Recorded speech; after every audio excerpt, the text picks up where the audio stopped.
Hello, আসসালামু আলাইকুম। আজকে অনেক দিন পরে আমি একটি ভিডিও নিয়েছি। ওয়ার্ল্ড কাপ চলে এসেছে 2026, 4 বছর পর ওয়ার্ল্ড কাপ হয়। সেই ওয়ার্ল্ড কাপ এসে গেছে এবারে 2026 সালে ওয়ার্ল্ড কাপ আসলে আমাদের মাঝে আর্জেন্টিনা এবং ব্রাজিলের লড়াই হয়ে যায় বেশিরভাগ ক্ষেত্রে। অন্য দল কীরকম কী লড়াই হয় জানি না, কিন্তু আর্জেন্টিনা ব্রাজিল একজন আরেকজনের শত্রুর মতো কাজ করে। মানে সমর্থক যারা আছে তারা একজন আরেকজনের সাথে লেগেই থাকে। তেমনি আমার দোকানেও প্রোডাক্ট চলে এসেছে। এগুলো হলো কেক, আর্জেন্টিনা এবং ব্রাজিলের প্রোডাক্ট।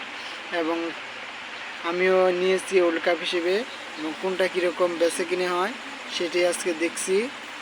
আপনারা দেখছেন এখানে হাড্ডাহাড্ডি লড়াই, বেচে কিনেও হাড্ডাহাড্ডি চলছে। চারটা রয়েছে। আমি 10টা 20টা কিনেছি, 20টা থেকে এখন চারটা 8টা রয়েছে। মানে সমান সমান লড়াই, ড্র খেলাটা ড্র হয়ে রয়েছে।